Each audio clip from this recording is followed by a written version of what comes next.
오늘 저는 여러분과 함께 우리가 항상 짊어지는 예수님의 죽음이라는 제목으로 말씀을 나누겠습니다.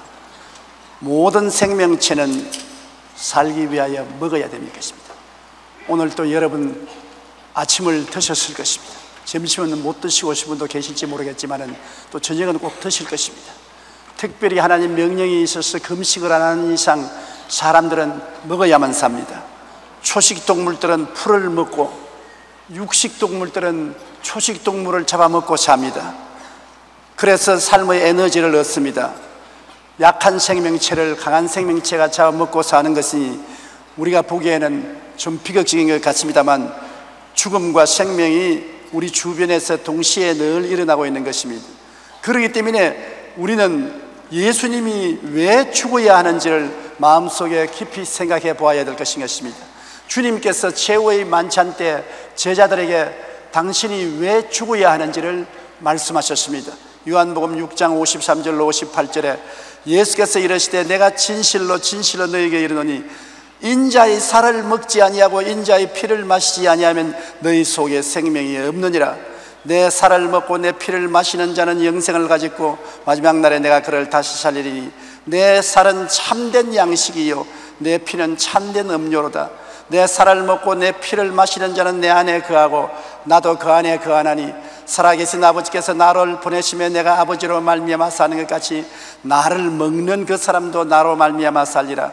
이것은 하늘에서 내려온 떡이니 조상들이 먹고도 죽은 것과 같지 아니하여 이 떡을 먹는 자는 영원히 살리라. 이스라엘 백성은 광야를 40년 동안 방황할 때 만나를 먹었습니다.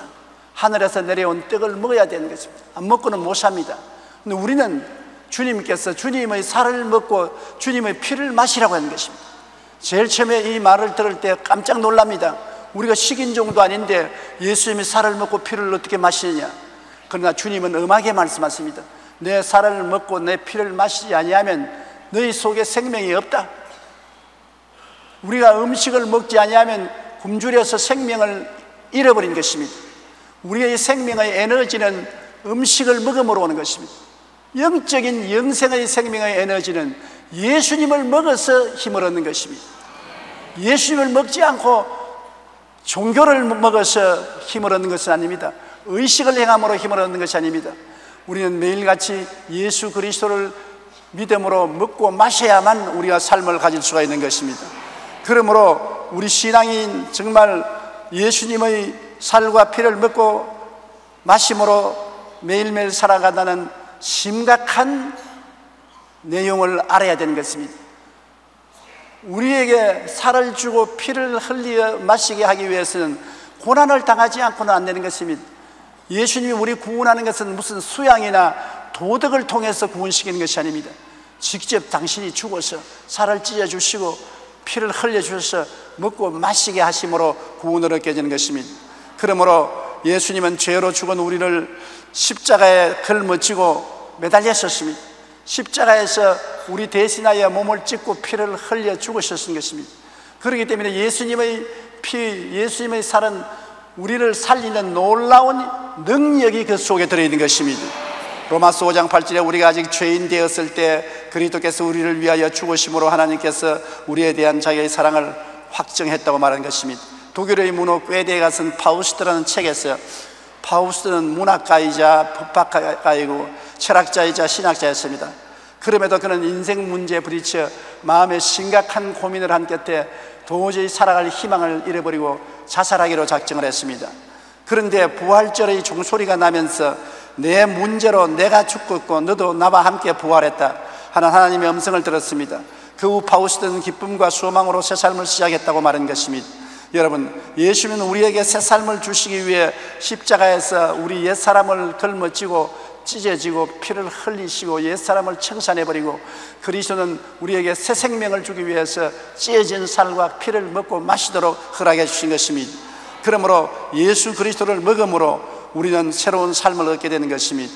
성경은 우리가 항상 예수의 죽음을 몸에 짊어진다고 말한 것입니다. 무엇 때문에 항상 예수님의 죽음을 몸에 짊어지는 것입니까? 몸에 짊어진다는 의미가 무엇입니까? 우리가 예수의 죽음을 몸에 짊어진다는 것은 예수님이 날 위해서 죽은 그 심각한 의미를 깊이 이해하고 관심을 가지고 예수님의 십자가의 죽으심과 내가 굉장히 친밀해져야 된다는 것입니다. 여러분, 예수님이 나를 위해서 죽은 이유가 뭡니까? 왜 내가 예수의 죽음을 항상 몸에 짊어지고 살아야 되는 것입니까? 예수님의 죽음은 내 죄의 용서를 의미하기 때문에 깊은 관심을 가져야 되는 것입니다. 로마서 3장 23절로 24절에 모든 사람이 죄를 범하였음에 하나님의 영광에 이르지 못하더니 그리스도 예수 안에 있는 속량으로 말미암아 하나님의 은혜로 값없이 의롭다함을 얻은 자가 되었나니라. 예수님께서 십자가에서 나의 일생의 죄를 짊어지고 빚을 갚음으로 우리는 값없이 빚에서 해방되고 용서와 의로움을 얻게 되었으므로 예수의 죽음이 나에게 영원한 생명을 주신 것이기 때문에 관심을 가져야 되는 것입니다. 항상 예수의 죽음이 내 관심사가 되고 예수의 죽음을 몸에 짊어지고 자고 깨고 살아야 되는 것입니다. 그리고 예수님의 죽음을 통해서 우리 부패한 삶이 청산되는 것입니다. 우리는 세상과 마귀에 잡혀서 꼼짝을 못합니다. 세속적인 인생이요 마귀의 종으로 살았는데 이 세속과 마귀에서 우리를 놓아주기 위해서 예수님이 십자가에 못 박여 몸짓고 피를 흘려 마귀를 멸하고 세속을 청산하고 우리에게 용서뿐 아니라 거룩함과 성령 충만을 주신 것입니다. 고린도전서 6장 11절에 주 예수 그리스도의 이름과 우리 하나님의 성령 안에서 씻음과 거룩함과 의롭다 하심을 받았느니라. 우리가 성령과 씻음과 거룩함과 의롭다함을 공짜로 받은 것은 예수님이 십자가에서 죽었기 때문에 예수님의 죽음을 우리가 관심을 가지고 몸에 짊어지고 친밀할 때 그리스도의 거룩함과 의로움과 성령 충만이 우리에게 다가오는 것입니다. 베드로전서 1장 18절과 19절에 너희가 알거니와 너희 조상이 물려준 헛된 행실에서 대속함을 받은 것은 은이나 금같이 없어질 것으로 된 것이 아니요 오직 흠없고 짐없는 어린 양 같은 그리스도의 보배로운 피로 된 것이라. 십자가의 보배로운 피로 우리의 헛된 행실에서 값지고 속량을 받았은 것입니다. 금이나 은이나 보석으로 행위로 된 것이 아닙니다. 그렇기 때문에 우리는 예수 그리스도의 죽음을 항상 몸에 걸머쥐고 깊은 관심을 가져야 되는 것입니다. 예수님의 십자가의 죽음은 또한 우리의 병을 대속하기 위한 것입니다. 우리의 병을 주님께서 청산하기 위해서 채찍에 맞고 십자가에 매달린 것입니다. 하나님께서는 제가 상함받기를 원하사 우리의 질고를 당케 하셨다고 말한 것입니다. 그렇기 때문에 예수의 죽음을 걸머쥐고 간다는 것은 예수님이 그 죽음을 통해서 나의 마음과 몸의 병을 짊어지고 청산했다는 것을 깊은 관심을 가지고 친밀해지라는 것입니다. 베드로전서 2장 24절에 친히 나무에 달려 그 몸으로 우리 죄를 담당하였으니 이는 우리로 죄에 대하여 죽고 의에 대하여 살게 하려 하심이라. 그가 채찍에 맞음으로 너희는 나음을 얻었나니라고 말한 것입니다. 예수님이 채찍에 맞았으므로 너희는, 여러분 개인을 보고 말씀합니다. 나음을 얻었나니라. 이미 여러분은 법적으로 2000년 전에 나음을 입었습니다. 현재 여러분 몸에 붙어있는 병은 거짓되고 헛된 것입니다. 실제로 아프고 고통스럽지만 우리가 볼 때는 예수님이 다 청산해버린 병이므로 거짓되고 헛된 것으로 알고 대적을 해야 되는 것입니다. 너희 원수 병만은 물러가라. 나와 상관이 없다. 이미 청산되어 버렸다고 우리는 늘 믿고 외쳐야 될 것인 것입니다. 그러므로 예수의 죽음을 몸에 걸머진다는 것은 언제나 예수님이 내 병을 청산하고 치료했다는 것을 깨달음을 갖고 살기 위한 것입니다. 그 다음 예수님이 십자가에서 죽으신 것은 우리의 저주를 대속한 것입니다. 아담과 하와가 타락하고 에덴에서 쫓겨나올 때 저주를 받아 가시와 응급기가 나고 생활이 고생스럽고 말할 수 없이 괴롭고 가난하고 헐벗고 굶주렸습니다. 제3세기에 오늘날 그 저주가 얼마나 무서운지 수많은 어린이들이 굶주리고 헐벗고 병들고 죽어가는 것입니다. 이 저주에서 해방시키려고 사람들은 노력을 해도 어느 정도 성공하는지 몰라도 문명국을 내놓고 난 다음에는 실패하고 있는 것입니다. 그런데 예수 그리스도께서 십자가에 죽으실 때 우리 인류의 저주를 대신 짊어지고 죽었다고 말한 것입니다. 갈라디아서 3장 13절로 14절에 그리스도께서 우리를 위하여 저주를 받으마 되사 율법의 저주에서 우리를 속량하였으니 기록된 바 나무에 달린 자마다 저주 아래 있는 자라 하였습니다. 이는 그리스도 예수 안에서 우리의 저주를 주님이 다 담당하시고 아브라함의 복을 받게 하기 위해서 그렇게 하신 것입니다. 이렇기 때문에 예수의 죽음을 항상 몸에 짊어진다는 것은 예수의 죽음을 깊이 관심을 가지고 그 죽음을 통해서 나의 가시와 은극히 저주가 청산되었다는 것을 알라는 것입니다. 내게 다가오는 인생살이의 고통과 괴로움과 슬픔과 가난이 십자가를 통해서 청산되었다. 그 사실은 내가 예수의 죽음을 몸에 짊어지고 다닌다. 예수의 죽음 속에 난 저주에서 해방된 것을 깊이 인식하고 그 사실을 친밀히 마음속에 알고 살아가야 된다는 것입니다. 예수님의 십자가의 죽으심과 부활은 우리의 죽음을 대속한 것입니다. 우리는 죽어야 되는 것입니다. 나 할 것 없이 다 죽어야 돼요. 저는 옛날에 우리 할아버지가 92살이 되셨을 때 할아버지는 영원히 살 줄로 알았습니다. 그런데 그 할아버지가 세상을 떠섰습니다. 아버지 어머니는 결코 세상에서 안 죽을 줄 생각했습니다. 그러나 94살이 된 아버지 어머니는 세상을 떠셨습니다. 모든 사람이 별 도리 없이 죽습니다. 이 세상에 태어난 사람은 너나 할 것 없이 한번 태어났으면 반드시 죽습니다. 그러나 죽음이라는 것은 육신이 사라지는 것이지 그 속에서는 영혼이 사라지는 것은 아닌 것입니다. 영혼이 육체라는 옷을 입고 살다가 그 두꺼운 옷을 벗어버리는 것에 불과한 것입니다. 그 옷을 벗어버리고 영혼은 새로운 영적인 세계 속에 들어가서 깨어나게 되는 것입니다. 그런데 이것이 주님이 예비한 아름다운 천국에서 깨어나야지 버림받은 사람들이 모이는 지옥의 고통스러운 속에 떨어져서는 결코 안 될 것입니다. 죽음에 이른 사람들이 가는 것은 둘 중에 하나인 것입니다. 천국이냐 지옥이냐, 영원한 기쁨이냐 영원한 슬픔이냐, 영원한 즐거움이냐 영원한 고통이냐, 둘 중에 한 곳밖에 없는 것입니다. 그런데 예수님은 우리를 지옥에서 건지기 위해서 당신이 지옥의 고통을 걸머진 것입니다. 십자가에서 죽고 그 영혼이 사흘 동안 지옥에서 고통을 당하고 그리고 지옥의 세력을 멸하고 부활하신 것입니다. 요한복음 11장 25절로 26절에 예수께서 이르시되 나는 부활이요 생명이니 나를 믿는 자는 죽어도 살겠고 무릇 살아서 나를 믿는 자는 영원히 죽지 아니하리라. 디모데후서 1장 10절에 이제 우리 주 예수 그리스도의 나타나심으로 말미암아 나타났으니 그는 사망을 패하시고 복음으로써 생명과 썩지 아니할 것을 드러내신지라. 다 썩는데 예수 믿는 사람은 썩지 않고 죽지 않고 영원히 사는 영광의 약속을 받고 있는 것입니다. 그러므로 이 예수 그리스도의 죽음을 걸머신다는 것은 우리는 예수와 함께 죽고 예수와 함께 살았다는 것을 마음속에 잊지 말고 기억하라는 것입니다.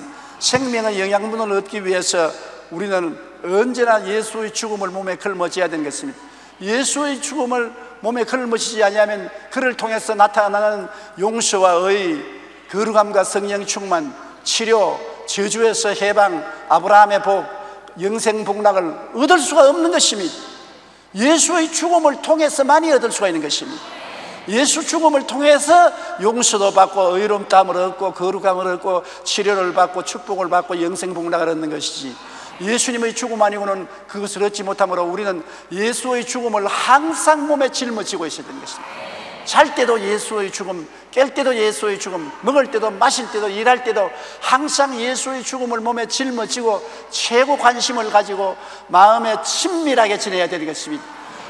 한 가지 물건을 24시간 걸머쥐고 평생을 지낸다면 그하고 굉장히 친해지지 않습니까? 예수의 죽음을 늘 몸에 걸머쥐고 있다는 것은 예수의 죽었다가 부활하심과 내가 친밀하여 하나가 된다는 것입니다. 그러므로 예수 죽음 내 죽음, 예수 무덤 내 무덤, 예수 부활 내 부활, 예수 천당 내 천당, 예수 그리스도와 나는 분리할래야 분리할 수가 없게 된 것입니다. 아무리 도망을 쳐도 예수님이 우리 등에 얹혀 있는 것입니다. 아무리 멀리 달아나도 예수 그리스도를 우리는 짊어지고 있는 것입니다. 그처럼 그리스도와 우리는 불가분하게 하나가 되어 있는 것입니다. 예수 죽음이 있어야 우리에게 생명이 있지, 죽음이 없는 곳에 생명이 없습니다.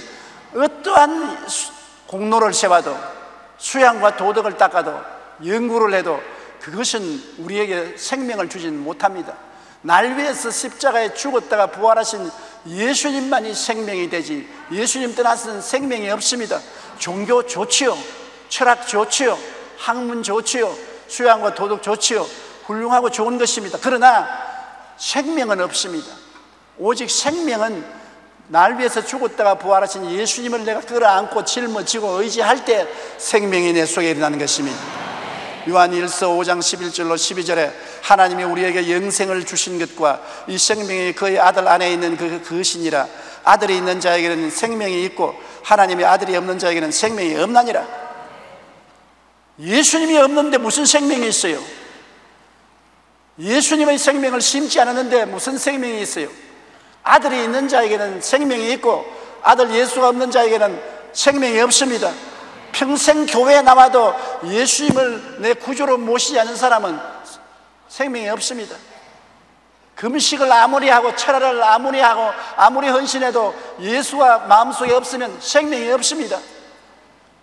예수의 죽음, 예수의 부활이 나와 하나가 되어서 예수의 죽음을 항상 몸에 짊어지고 살아야 되는 것입니다. 로마서 8장 11절에 자녀에면 또한 상속자 곧 하나님의 상속자요 그리스도와 함께한 상속자니 우리가 그와 함께 영광을 받기 위하여 고난도 함께 받아야 할 것이니라. 예수의 죽음을 몸에 걸머쥐고 예수 중심으로 살면서 사람들에게 핍박도 당하고 손가락질도 당하고 고난을 당하나 우리는 결국에 예수와 함께 영원한 천국을 상속으로 받을 상속자인 것을 알고 마음속에 오히려 기뻐하고 즐거워해야 될 것인 것입니다. 물고기 가운데 연어는 큰 바다에서 3, 4년 동안 살다가 알을 낳을 시기가 되면 자기가 태어난 하천으로 정확히 찾아오는데 폭포를 만나도 포기하지 않고 뛰어오릅니다. 그러다 보니 막상 태어난 강으로 돌아왔을 때는 온몸이 깨지고 지느러미도 상해 거의 기력이 없어집니다.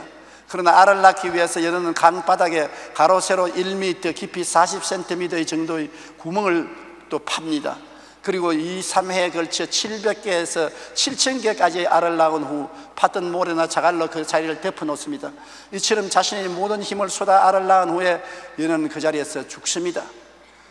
연어가 죽고 난 다음에 그 알이 60일이 지나면 그 알에서 수천 마리의 연어가 튀어나옵니다. 연어의 삶을 통해 우리는 생명이란 죽음을 통해서 나온다는 사실을 알 수 있는 것입니다. 연어가 죽어야 새끼들이 태어나는 것입니다. 연어가 죽지 아니하면 새끼들이 태어나지 않습니다. 태평양 바다에서 우리 동해까지 와서 당을 타고 또 하천에 자기가 태어난 곳까지 찾아옵니다. 그동안에 돌멩이에 치이고 찢기고 곰에게 잡혀 먹기도 하고 새들에게 찢기기도 하고 그러면서도 와서 자기가 태어난 그곳에 새끼를 낳고 자기는 거기에서 죽습니다. 그러면 60일 후에 새끼들이 태어나는 것입니다. 죽음이 있는 곳에 생명이 있는 것입니다. 죽음과 생명은 언제나 동시에 일어나는 것입니다. 죽음만 있고 생명이 없는 것은 없는 것입니다. 그러므로 우리 예수 믿는 사람은 예수의 죽음이 있기 때문에 우리가 생명이 있는 것입니다. 예수님의 죽음이 없으면 생명이 없습니다. 그렇기 때문에 예수의 죽음을 항상 몸에 짊어지라는 것은 예수의 죽음이 있기 때문에 내가 지금 살고 영원히 살게 되는 것입니다. 예수님 십자가에 달려서 온몸에 피와 물을 다 쏟으시고 죽으심으로 우리가 영원한 생명을 얻게 된 것입니다. 그러므로 우리는 늘 예수님의 죽음을 몸에 짊어져야 돼요. 예수 죽음에 있으므로 내 생명이 있습니다. 그렇기 때문에 항상 마음속에 예수 죽음을 내가 걸머쥐고 예수 죽음을 내가 의지하고 죽음과 함께 있을 때 내게 생명이 있는 것입니다. 예수님의 생명이 우리 몸에 나타난다는 것 얼마나 놀라운 일이 아닙니까? 고린도후서 4장 10절에 우리가 항상 예수의 죽음을 몸에 짊어지면 예수의 생명이 또한 우리 몸에 나타나게 하렵니다. 예수의 죽음만 걸머쥐고 있으면 어떻게 하는 것입니까? 예수를 죽음을 걸머쥐면 예수의 부활의 생명이 우리 몸에 나타나는 것입니다. 용서와 의의 생명이 나타나는 것입니다. 거룩함과 성령 충만의 생명이 예수로 말미암아 나타나는 것입니다. 치료의 생명이 나타나는 것입니다. 아브라함의 축복의 생명이 나타나는 것입니다. 부활 영생 천국의 생명이 나타나는 것입니다. 죽음을 걸머쥐면 생명이 나타나는 것입니다. 그렇기 때문에 죽음이 있는 곳에 그리스도의 생명의 역사가 있는 것입니다. 이러므로 예수님이 우리를 위해서 죽으신 것을 깊이 생각하는 것이 예수의 죽음을 몸에 걸머쥐는 것입니다. 예수의 죽음을 걸머쥐라고 한다고 예수 그리스도의 죽음을 만들어 가지고서 내가 진짜로 등에 걸머쥐고 다니라는 것은 아닙니다. 등에 걸머진 것처럼 깊은 관심을 가지고 생각하라는 것입니다. 왜 예수님이 날 위해서 십자가에 죽었는가? 그 의미를 끊임없이 묵상하고 생각해야 되는 것입니다. 하루도 잊지 말고 예수님이 날 위하여 죽은 의미를 생각하고 마음속에 받아들여야 되는 것입니다. 히브리서 3장 1절에 우리가 믿는 도리의 사도이시며 대제사장이신 예수를 깊이 생각하라. 깊이 예수님을 생각해야 되는 것입니다.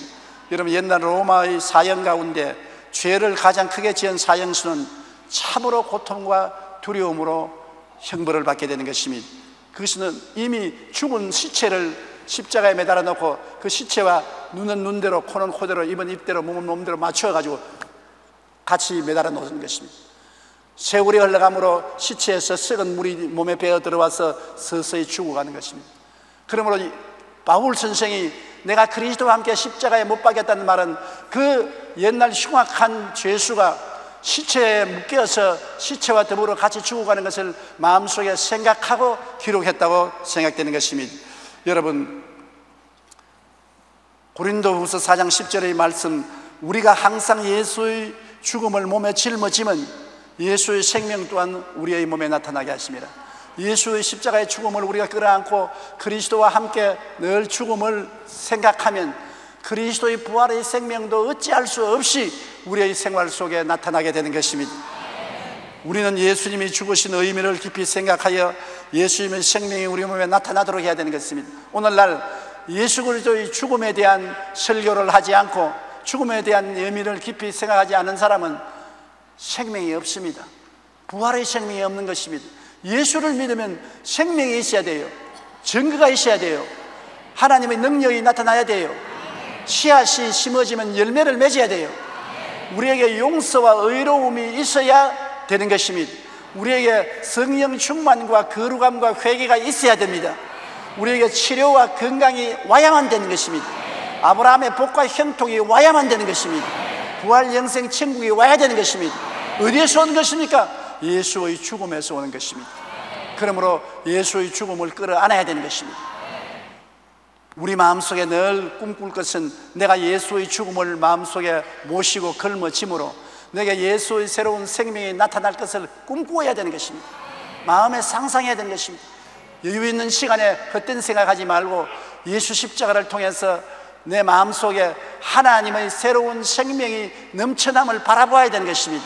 용서와 의로움이 들어와서 내가 변화받고 의롭게 되는 나를 상상하고 거룩함과 성령 충만이 들어와서 나를 변화시키는 것을 상상하고 내가 치료받아 건강하게 되는 것을 상상하고 가시와 은극히에서 해방되고 아브라함의 복을 받는 모습을 상상하고 부활 영생 천국을 얻는 것을 상상하고 꿈을 꾸고 기뻐하고 그를 믿는 것이 굉장히 중요한 것입니다. 예수의 죽음이 우리의 생명이 된 것을 믿어야 되는 것입니다.